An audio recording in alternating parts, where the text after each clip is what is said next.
समय की बड़ी खबर आपको बता दें, नेपाल में बाढ़ से भारी तबाही देखने को मिली है। ग्लेशियर टूटने से नेपाल में ही तबाही मची है। 1000 से ज्यादा लोगों के बहने की आशंका। अभी तक 22 लोगों की मौत की पुष्टि की जा चुकी है। गांव, सड़कें, पुल, घर सब कुछ तबाह। बाढ़ के बाद नेपाल में आपात बैठक। नेपाल के 5 जिलों में हाई अलर्ट जारी कर दिया गया है।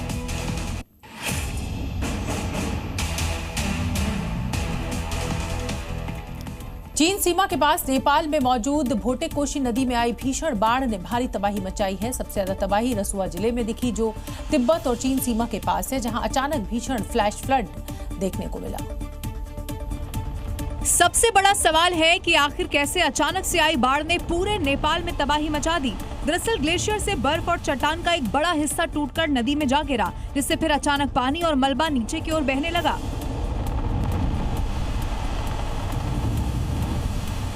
वहीं भोटेकोशी नदी में सुबह करीब 9 बजे पानी की तेज लहर के रूप में आई, जो कि तिब्बत की तरफ आ गई थी।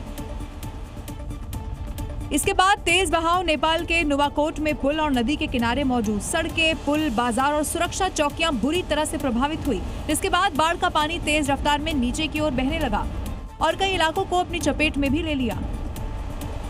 पिछले साल भी इसी नदी पर ग्लेशियर झील फूटने से बाढ़ आ गई थी। वहीं कुछ रिपोर्ट के मुताबिक भूकंप से एवलांच ट्रिगर होने की बात भी कही गई है, लेकिन जांच लगातार जारी है। तिब्बत से आई अचानक बाढ़ ने नेपाल के रसुआ जिले में भारी तबाही मचाई। पूरे जिले में बाढ़ का ऐसा खौफनाक मंजर देखने को मिला, जिसने सड़कें और पुल सब कुछ तबाह कर दिया और पीछे छोड़ गया सिर्फ और सिर्फ चीख पुकार। क्योंकि विनाशकारी बाढ़ ने सब कुछ बर्बाद कर दिया। इन तस्वीरों को देखिए, जिसमें एक मकान के चारों तरफ तबाही बनकर सैलाब टूट पड़ा है, जबकि एक व्यक्ति इसी मकान पर जान बचाने के लिए छत पर चढ़ता दिखाई दे रहा है।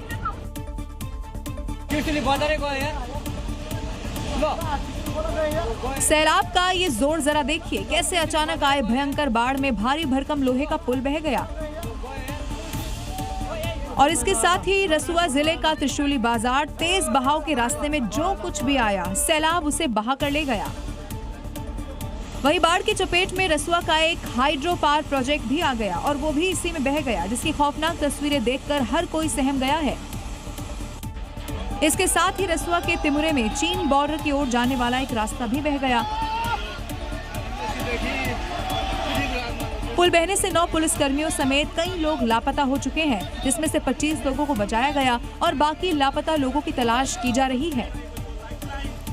नेपाल में विनाशकारी बाढ़ और उसके चक्रव्यूह में फंसे लोगों को बचाने के लिए चलाए गए रेस्क्यू ऑपरेशन की तस्वीरें सामने आई हैं, जिसमें कुछ लोग सैलाब के बीच में फंसे दिखाई दिए, तो कुछ लोग घरों में कैद हो गए, जिनको हेलीकॉप्टर से बचाव दल ने रेस्क्यू किया।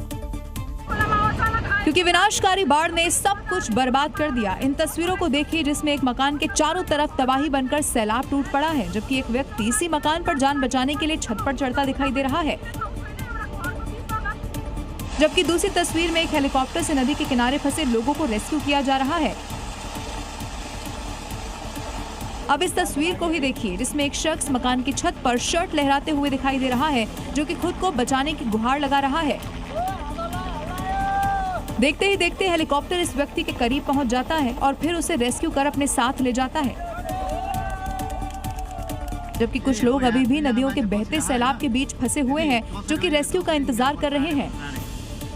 इस विनाशकारी बाढ़ के बीच एक दिलचस्प तस्वीर भी सामने आई, जिसमें कुछ लोग सैलाब में बहते सिलेंडर को निकालते हुए दिखाई दिए और फिर उनको अपने साथ ले गए। जबकि इसी खतरनाक बाढ़ का पानी भगवान बुद्ध की मूर्ति को जोरदार टक्कर मारते हुए आगे बढ़ रहा है।